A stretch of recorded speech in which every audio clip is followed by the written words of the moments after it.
Well, if you're back, it means you're thirsty for more.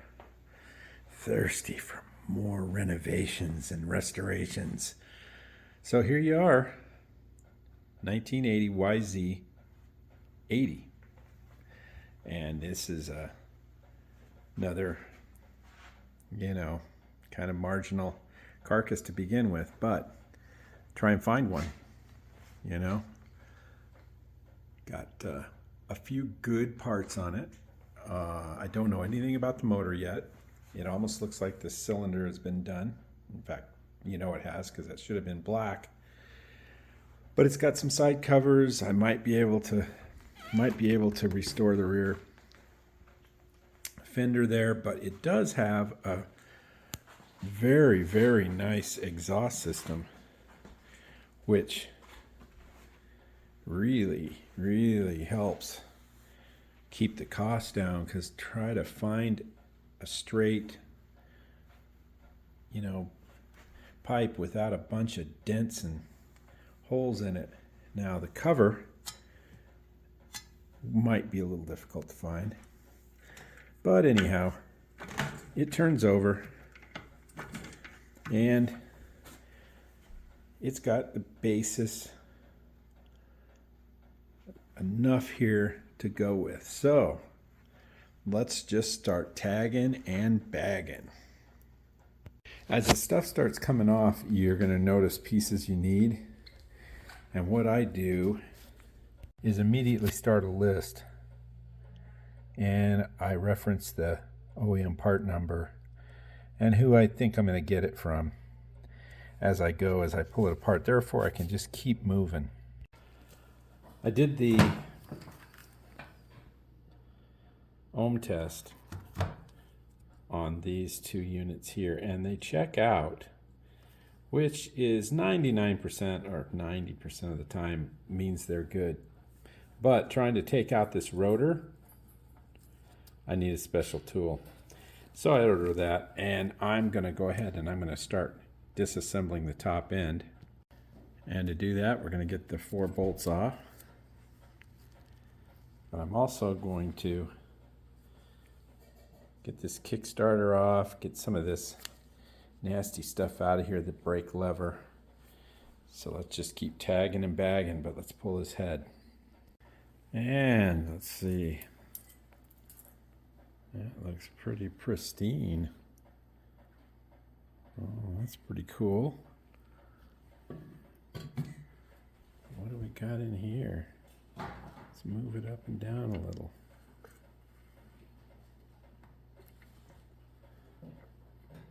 I can see that it's got a little bit of like scratching on there,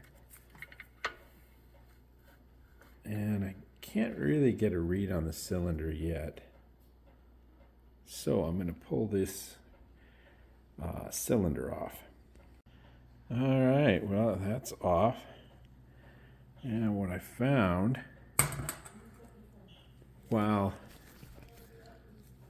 the crank turns freely, there's a lot of milky, rusty stuff inside. And I don't have much play in the crank, but I totally believe I'm going to need to pull these cases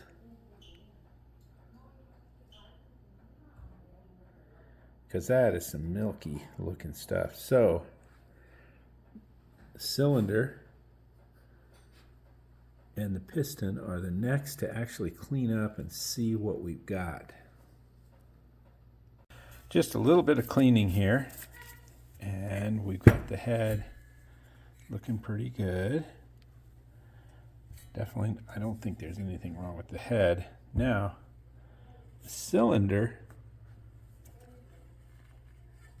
is a little bit rusty in the bottom, but where the compression and the piston rides, I don't know if you can see it in there. Let's see if it'll focus. I can tell it's not really bad, and I don't know if it's Nicosil or not. I'll have to figure that out. But there is a spot. I don't know if you can see it. That little round spot, it shows crosshatch. You know, there's still someone there we go. That's a little better. See the crosshatch in that? So I'm hoping I can just run a hone through it, because like I said, the top up here, you can see up here, is in rather good shape. And if I just honed it and re-ringed it, wouldn't that be nice? And the ring retainer clips have that little tab right there, which will make it easy to get it out. So let's get this off and clean it up. And there's the piston. And let's just clean it up and see how much of that is just liquid rust from somewhere else or whatnot. Well, it came real clean, and of course I'm going to clean it further, but I mean, there's no big gouges. There's a little, there's small microscopic scrapes there, but there's no real issues here.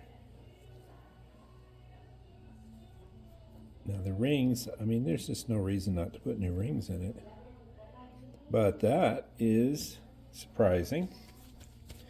So we're going to continue on. A lot is stripped off, and we ran into our first problem. I mean, you're going to have problems all throughout. It's a 1980. So that's broken.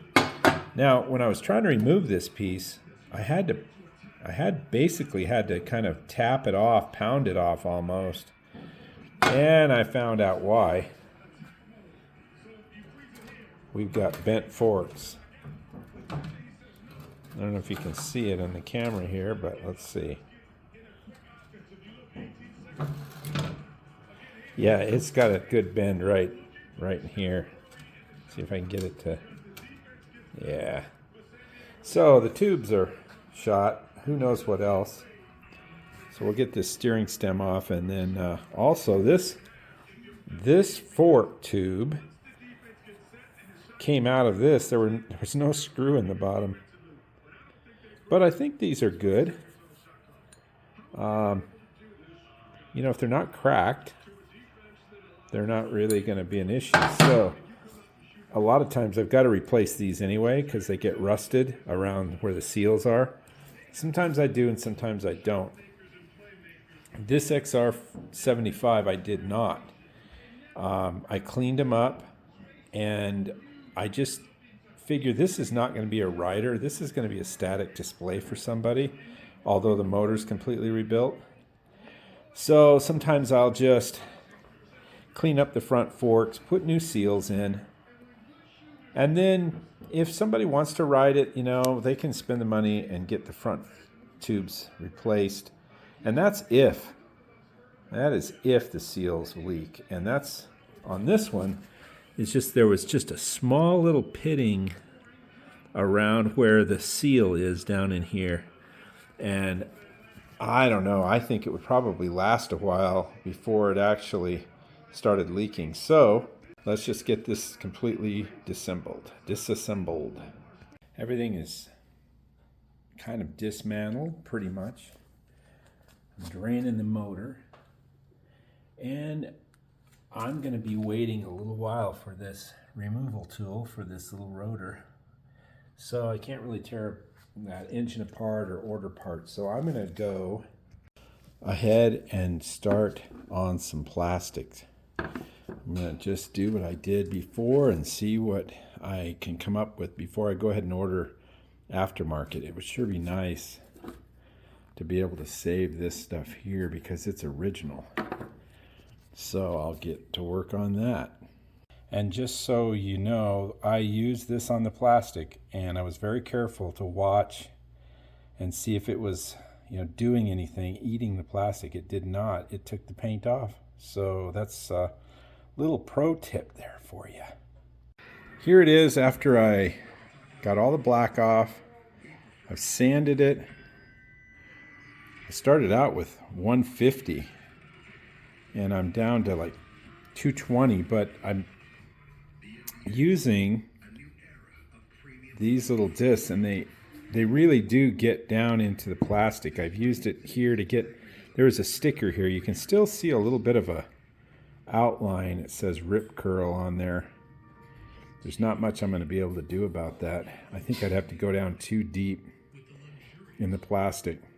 So I'm just going to keep stepping up the sandpaper. All right, I've got it down to 1500 grit. So I'm going to go ahead and start the polish. Now this is all going to get covered by a black decal, so I didn't get too crazy with it. This is the area that is going to need to be the best. This is also going to be black. So I'm going to start to polish it. These are all cleaned and they're sanded. So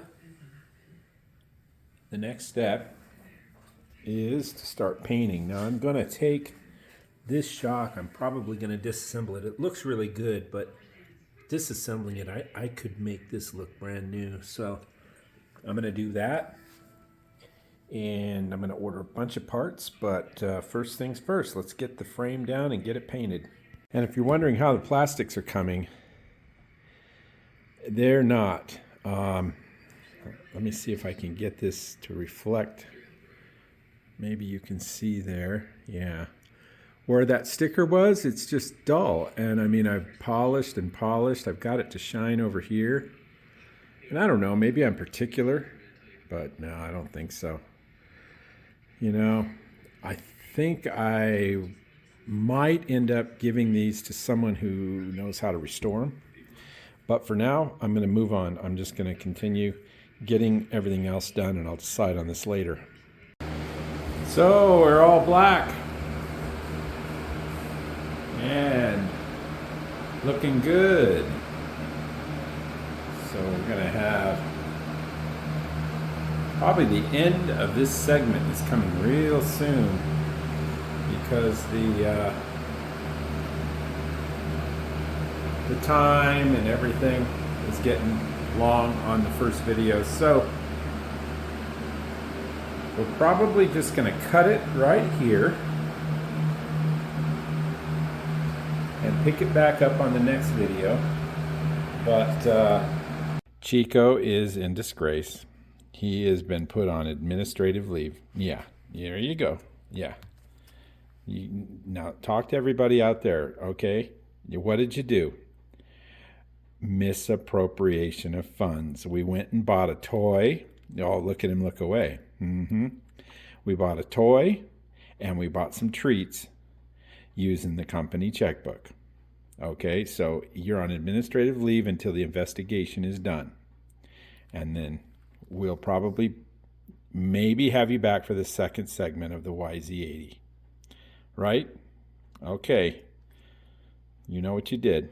All right, we'll see you on the next video.